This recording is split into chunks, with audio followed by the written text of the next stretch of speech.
Welcome back to another short tutorial video. Season 5, The Ultimates, has been released. Derrick Henry on the cover, and it's time for another view of the sliders, player and CPU skill sliders. Basically, the idea is to guarantee a maximum amount of realism here, which is why I have slightly adjusted the QB accuracy and the wide receiver catching. I have reduced run blocking a little bit while maintaining ball security at the same level as before, just adjusting again a little bit for realism's sake here. I don't want to have a bulldozer, and I don't want to have a too easy time in running. Reaction time is at 48, pass coverage is at 48, interception stay at 3, tackling is 47, so that was slightly adjusted again. Reaction time did go up from a 47, pass coverage did go down from a 49, tackling also went down ever so slightly. Special teams are staying the same for the most part. There's not really the need to change things. On CPU skill sliders, we can see that the QB accuracy is at 47, the wide receiver catching is at 47, which is higher than the player still count. And then we have the run blocking and ball security. Run blocking has been upped a little bit. It's 53 versus the 51 for the player's skill. Ball security is the same overall. Reaction time is at 46. Coverage is at 52. If you compare those two, it's 48 here and 48 versus 46 and 42, meaning a shorter reaction time and a better pass coverage. We're also looking at the tackling skill, which is higher than for the player's skill, and special teams has not been touched.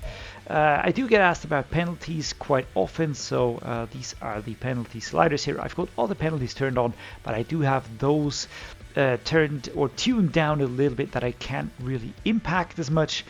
Meaning, for instance, roughing the passer or defensive pass interference.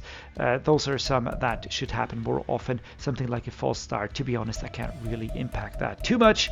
So that is something that I have set to a very low setting. In the game options, there are 3 parameters that I also get asked quite often. Injuries, fatigue, and player speed parity scale.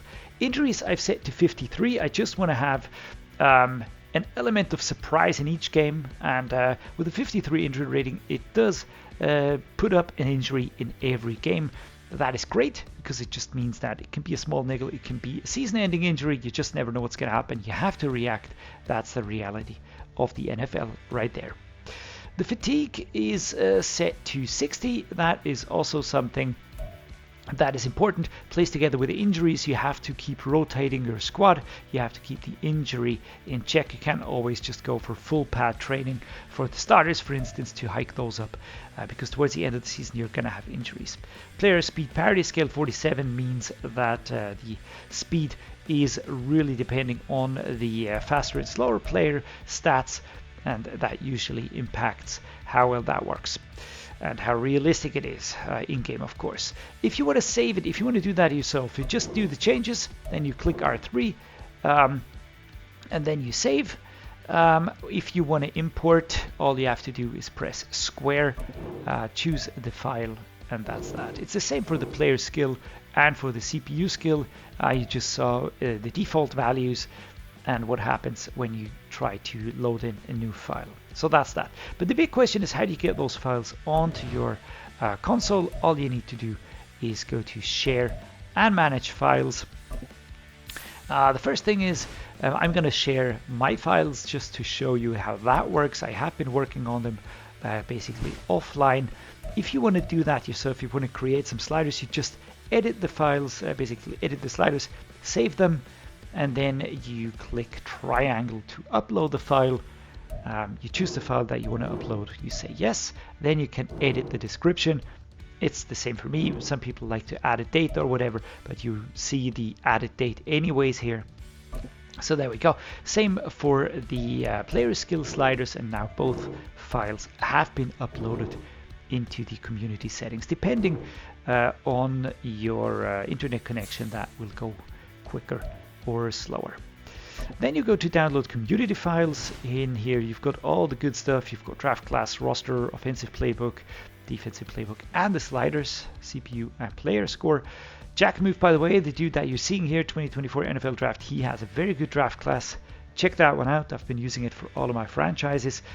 Then in the player sliders, it's basically sorted by downloads, but this the top downloaded file has been unchanged since the 15th of August, which is almost 6 months old right now.